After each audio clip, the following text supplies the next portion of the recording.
Hello guys, welcome back to my channel. हमारा आज का टॉपिक है मानव श्वसन तंत्र। आज की वीडियो में आपको मानव श्वसन तंत्र के बारे में हिंदी में समझाऊंगी।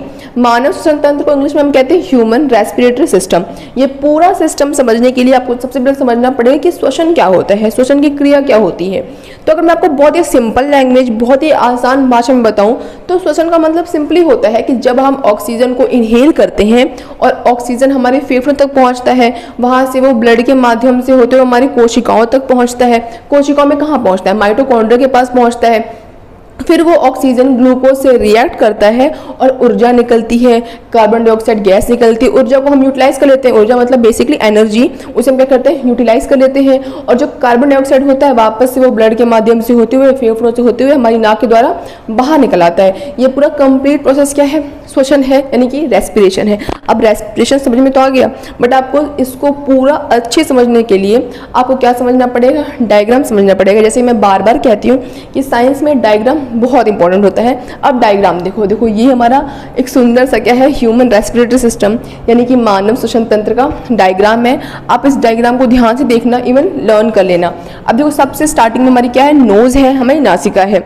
उसके बाद आपको देखो यहाँ पे जब आते नीचे आते हैं तो हमारी थी ग्रसनी, जिसे हम इंग्लिश में फेरिंग्स कहते हैं। और अगर मैं आपको बहुत ही शुद्ध हिंदी में बताऊं तो आपने अपनी नॉर्मल बोलचाल में सुना होगा जिसे हम हलक कहते हैं।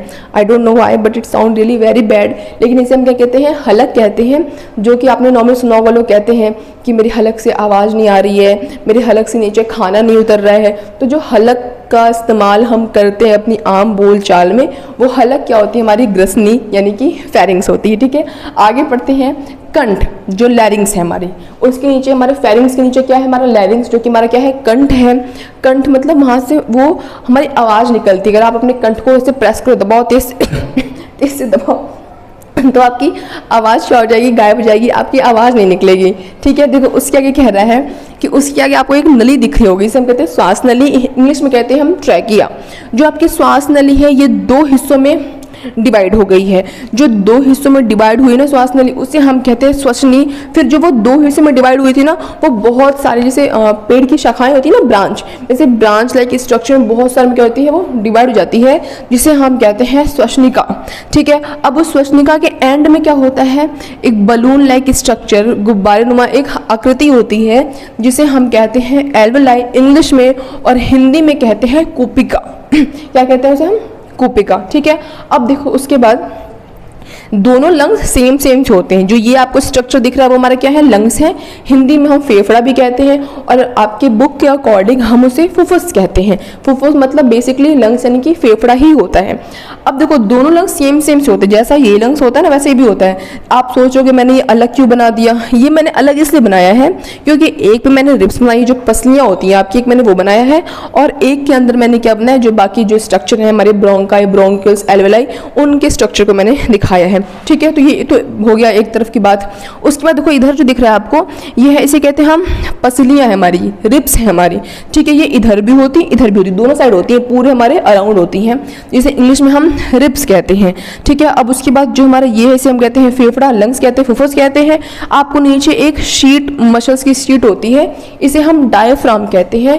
ये हमको सांस लेने में हमारा 70% हेल्प करता है, बहुत हेल्पफुल होता है। ये हम आगे की वीडियो में समझेंगे। अब स्टार्ट करते हैं। श्वसन तो समझ लिया, बट हम एग्जाम में लिखेंगे क्या? एक लिखने का तरीका होना चाहिए ना, तो वो लिखने का तरीका देखते हैं। क्या लिखेंगे? देखो लिखा हुआ है कि कार्बन डाइऑक्साइड व ऑक्सीजन का विनिमय, विनिमय मतलब एक्सचेंज, आना जाना, जो पर्यावरण, रक्त और कोशिकाओं के मध्य होता है। जब आप कुछ भी पढ़ते हो ना तो वो बहुत डिफिकल्ट लगता है, लेकिन अगर आप मेरी बात ध्यान से सुनोगे ना तो बहुत चुटकी का खेल होता है। बहुत आसानी से आपको सारी बात समझ में आ जाएगी, क्योंकि मैं इतना टफ नहीं पढ़ाती, इतने हार्ड लैंग्वेज में नहीं पढ़ाती कि आपको समझ में ना आए। अगर आप ध्यान से, कंसंट्रेशन से वीडियो देखोगे तो सब कुछ आपका एक एक डाउट क्लियर हो जाएगा।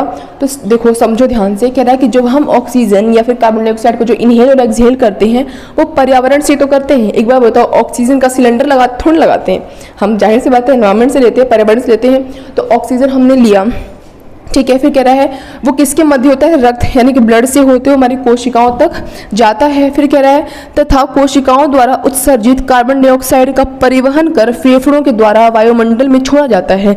कि अभी मैंने आपको बताया कि जब हम ऑक्सीजन का इनहेल करते हैं वो रक्त के माध्यम से होते हुए हमारे कोशिकाओं तक जाता है, हमारे माइटोकॉन्ड्रिया तक जाता है, वहाँ ऑक्सीजन ग्लूकोज से रिएक्ट करता है और फिर उसके बाद ऊर्जा निकलती है और कार्बन डाइऑक्साइड निकलता है। फिर उस कार्बन डाइऑक्साइड क्या होता है, कह रहा है कि परिवहन कर फेफड़ों के द्वारा वायुमंडल में छोड़ा जाता है, श्वसन कहलाता है। फिर वो कार्बन डाइऑक्साइड को हम क्या करते हैं, वायुमंडल में छोड़ देते हैं, जो कि पूरी प्रक्रिया क्या कहलाती है, श्वसन कहलाती है। बहुत सिंपल है, इतना कुछ टफ नहीं है। नहीं समझ में आया तो दोबारा से वीडियो करके वापस से रिवर्स करके देख लेना। अब देखो लिखा हुआ है मानव श्वसन तंत्र।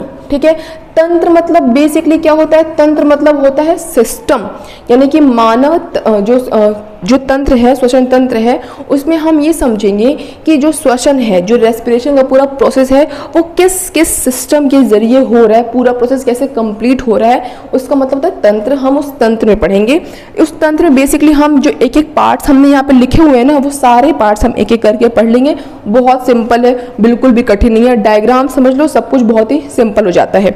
ठीक है, देखो लिखा हुआ है कि यह पहला, जो सबसे फर्स्ट हमारा क्या है, नोज है, हमारी नासिका है, कि यह पहला श्वसन तंत्र है जो बाहर दिखने वाले एक जोड़ी से शुरू होता है।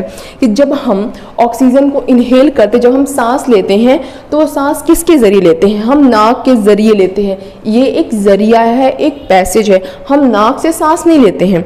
जैसे क्या होता है, अभी सोचो कि नाक बंद कर लेते हैं तो सांस नहीं आती, तो नाक, ऐसा नहीं कि हम नाक से सांस लेते हैं, हम सांस लेते हैं अपने लंग से। देखो जब सांस ले रहे हैं तुम्हारी लंग्स फूलती है, जब छोड़ते हैं तुम्हारी लंग्स सिकुड़ जाती है, सांस बाहर जाती है। नाक सिर्फ एक क्या है, जरिया है। नाक के जरिए हम सांस को ले रहे हैं, हम नाक से सांस नहीं ले रहे, हम अपने लंग से सांस ले रहे हैं। देखो तो फूलता क्या है, हमारा लंग्स फूलता है, तो हम सांस कहाँ से लेते हैं, अपने लंग से लेते हैं।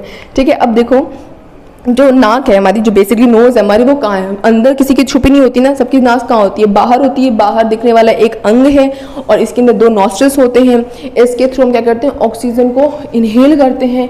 फिर कह रहा है यह एक बड़ी गुहा के रूप में होती है। गुहा मतलब कैविटी, यानी कि खाली स्पेस। नाक के बीच में क्या होता है, स्पेस होता है ना, अंदर क्या है, स्पेस है। उसके थ्रू जो हवा होती है, जो ऑक्सीजन होता है, वो अंदर जाता है। और उस कैविटी में, उस अंदर स्पेस में क्या होता है, हेयर्स प्रेजेंट होते हैं, बहुत ही महीन बाल प्रेजेंट होते हैं, म्यूकस प्रेजेंट होता है। आपके एग्जाम में क्वेश्चन आता है कि जो नाक में जो बाल प्रेजेंट होते हैं उनका क्या रोल होता है। तो बेसिकली आप बोलोगे कि जब हम ऑक्सीजन को इनहेल करते हैं, जब हम सांस को लेते हैं, तो उसमें इम्प्योरिटीज़ होती है, मिट्टी, धूल, कण होते हैं, तो वो सारे उस बाल में जाकर फंस जाते हैं, जिसके वजह से हम क्लीन एयर को अंदर इनहेल कर पाते हैं। तो उसका बहुत ही मेन रोल होता है प्योरीफाइंग एयर, मतलब एयर को साफ करने में, हवा को साफ करने में। ठीक है, तो कह रहा है कि यह एक बड़ी गुहा के रूप में होती है, इसके अंदर महीन बाल भी पाए जाते हैं। ठीक है, इतनी बात समझ में आ गई। अब कह रहा है ग्रसनी और कंठ। ग्रसनी हमारी ये जो मैंने आपको बताया हलक, और कंठ, ठीक है, जो उसके नीचे है, ये एक ऐसा नहीं कि बहुत बड़ा रोल प्ले करती हूँ, माय गॉड बहुत ज़्यादा कॉम्प्लेक्स है, बहुत सिंपल है। ये एक तरीके से आप कह सकते हो पैसेज के रूप में काम करती हैं। ये भी एक जरिया ही है, इसी के थ्रू होते हुए, मतलब इसका भी अलग रोल होता है। बहुत सारे मेजर रोल होते हैं हमारे ग्रसनी के, कंठ के, बट जब हम श्वसन की प्रक्रिया पूरी कर रहे होते हैं तो उसमें ये महज एक पैसेज का रोल प्ले करते हैं। ठीक है, तो हमने नाक से सांस लिया, हमारे यहाँ से आते आते आते हमारी वो ग्रसनी, यानी कि हमारे हलक, जो जैसे मुंह खोलो तो जो दिख रहा होता है अंदर, जो गला अंदर दिख रहा होता है, वो बेसिकली हलक होता है। ठीक है, उसके नीचे यहाँ पे हमारी क्या है, कंठ है। अब कंठ से होते हुए जो हवा होती है, जो सांस होती है, वो नीचे आती है इस श्वास नली में। बट फिर भी हम ग्रसनी और कंठ को एक बार पढ़ लेते हैं। लिखा हुआ है वायु और भोजन का साझा मार्ग है। हाँ, ये लर्न करना है जरूर। ठीक है, जो ग्रसनी है ना, जो हलक है, हलक के थ्रू ही क्या होता है, खाना भी अंदर जाता है और हमारी जो सांस होती है वो भी अंदर जाती है। सेम पैसेज होता है। आपने सुना होगा, लोग कहते हैं कि जब हम खाना खाते हैं तो हमें बोलना नहीं चाहिए। ऐसा क्यों करते हैं, क्योंकि बेसिकली आपने सुना होगा, मतलब हमारे वहाँ कहते हैं तो सुर चढ़ जाती है, जब कुछ फंस जाता है, उसमें में छींक आती है, जो खाना होता है वो मुंह के थ्रू, नाक के थ्रू बाहर निकल जाता है। ये ऐसा क्यों होता है, इस पर मैं एक सेपरेट वीडियो ज़रूर बनाऊंगी। बट फिलहाल के लिए जो ग्रसनी है वो क्या करती है, हमारे भोजन का और हमारे श्वास का मुख्य मार्ग होती है। ठीक है, फिर कह रहा है कि कंठ सांस लेने में और बोलने में मुख्य भूमिका निभाता है। कि जो कंठ है उसका मेजर रोल क्या है, उसका मेजर रोल है कि हमारी आवाज़ निकलती है वहाँ से। अगर आपके कंठ को ऐसे, आप अपने कंठ को प्रेस कर लो और बोलने की कोशिश करो, आपकी आवाज़ नहीं निकलेगी। ठीक है, आगे बढ़ते हैं। नेक्स्ट कह रहा है हमारी श्वास नली। जो हमारी श्वास नली होती है ना, वो करीब 5 इंच लंबी होती है, और अगर आप इसके अराउंड देखो तो आपको एक रिंग जैसा स्ट्रक्चर दिखाई देगा, छल्ले नुमा एक आकृति दिखाई देगी। इसका बहुत ही मेजर रोल होता है। देखो, है तो ये विंड पाइप ना, पाइप है एक। अब मान लो हमने ऑक्सीजन ले लिया, ऑक्सीजन हमारे लंग्स में पहुंच गया, और मान लो अब ऑक्सीजन उस पाइप में नहीं है, हमने ऑक्सीजन लिया और हमारे वो विंड पाइप के होते हुए, हमारी ट्रैकिया से होते हुए जो ऑक्सीजन है वो हमारी लंग्स तक पहुंच गया। अब उस पाइप में ऑक्सीजन नहीं है तो पाइप चिपक सकती है ना आपस में। अब मान लो पाइप चिपक गई, अब सांस तो ले लिया, बट छोड़े कैसे, मतलब बाहर कार्बन डाइऑक्साइड निकाले कैसे? वो जो पाइप है वो चिपक सकती है ना बिल्कुल ऐसे।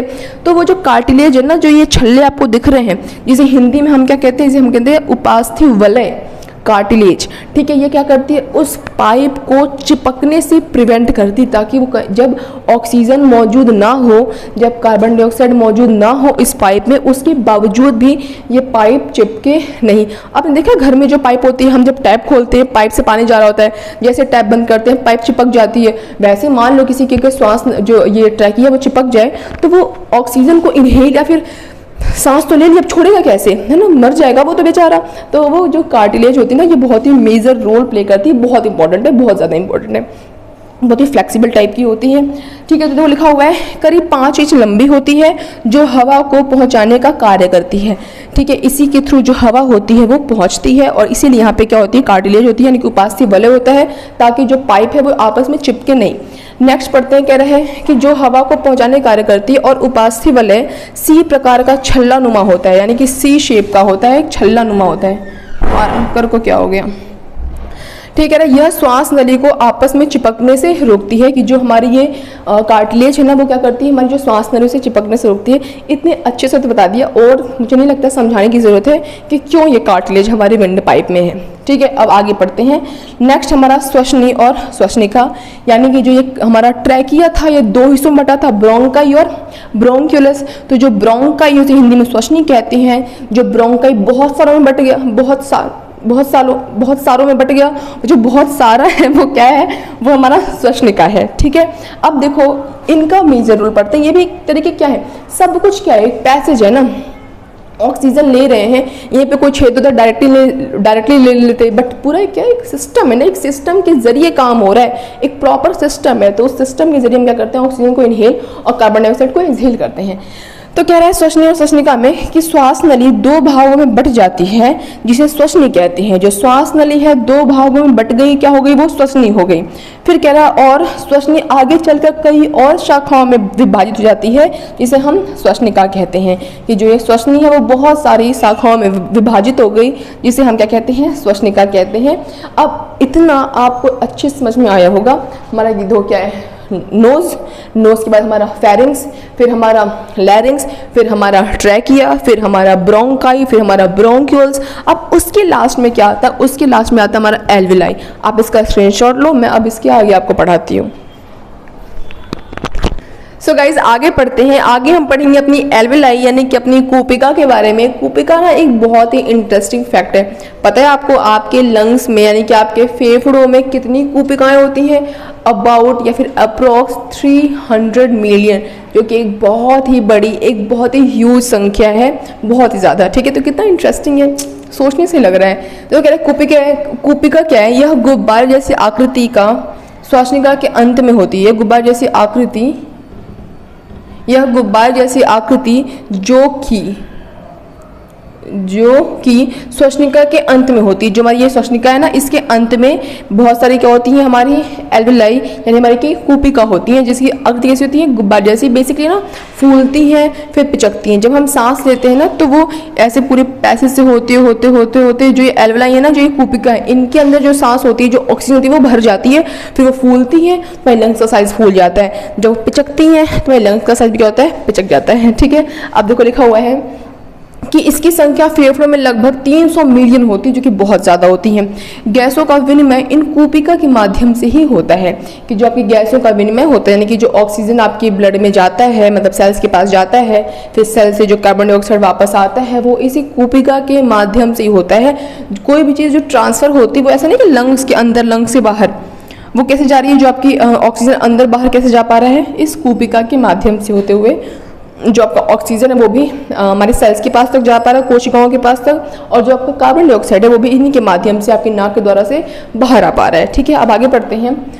फेफड़े, हमारे जो फेफड़े हैं, फुफ्फुस भी आप कह सकते हो। यहाँ पे मैंने क्योंकि फुफ्फुस लिखा है तो आप यहाँ भी फुफ्फुस करना, बट कुछ भी गड़बड़ नहीं है, चाहे फेफड़े कह लो, फुफ्फुस कह लो, सब कुछ सेम सेम सा ही होता है। ठीक है, अब देखो लिखा हुआ है फेफड़े कोमल तथा लचीले और गुलाबी रंग के होते हैं। ठीक है, कितना मतलब सुनने में अच्छा लग रहा है कि कोमल होते हैं, ठीक है, थोड़े से लचीले होते हैं, जेली लाइक कह लो, ठीक है, लचीले से होते हैं, और पिंक कलर के, हल्के गुलाबी कलर के हमारे फेफड़े होते हैं। सबके फेफड़े ऐसे ही होते हैं। कह रहे पुरुषों के फेफड़े स्त्री के फेफड़ों से थोड़े से भारी होते हैं। जो पुरुषों के फेफड़े होते हैं वो स्त्री के फेफड़े थोड़े से भारी होते हैं, डिपेंड करता है उनकी पर्सनैलिटी कैसी है, शेप एंड साइज सब कुछ।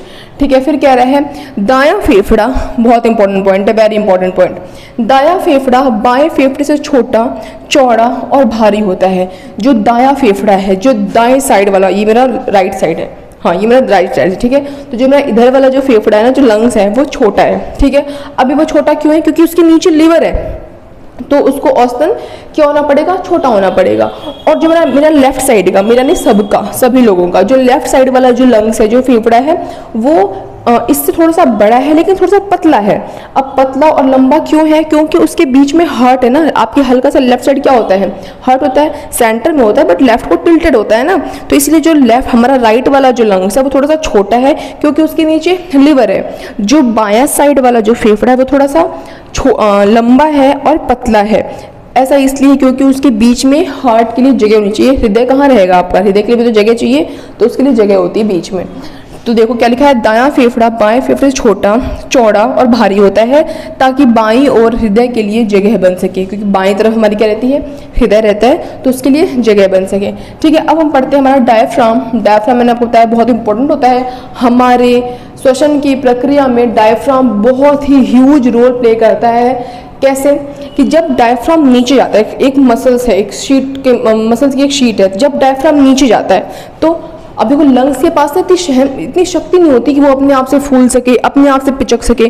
जो डायफ्राम होता है ना, जब डायफ्राम नीचे जाता है और जो हमारी जो रिब्स है वो जब बाहर आती है तो हमारे लंग्स फूल जाते हैं। जैसे मान लो मैं सांस ले रही हूँ, मैंने सांस लिया तो मेरे लंग्स क्या हो गए, फूले। तो लंग्स नहीं फूला, डायफ्राम जो है वो नीचे गया और जो हमारा रिब्स है वो मेरा आगे गया, तो मेरे लंग्स को फूलने की जगह मेरे लंग्स मेरे फूल गए। फिर मैंने सांस लिया, अब सांस छोड़ दिया। ठीक है, अब क्या, जो हमारा रिब है, मेरा जो रिब है वो आगे की तरफ आया और जो डायफ्राम है वो ऊपर की तरफ आया, तो मैंने क्या किया, मेरा सांस जो है वो बाहर निकल गया।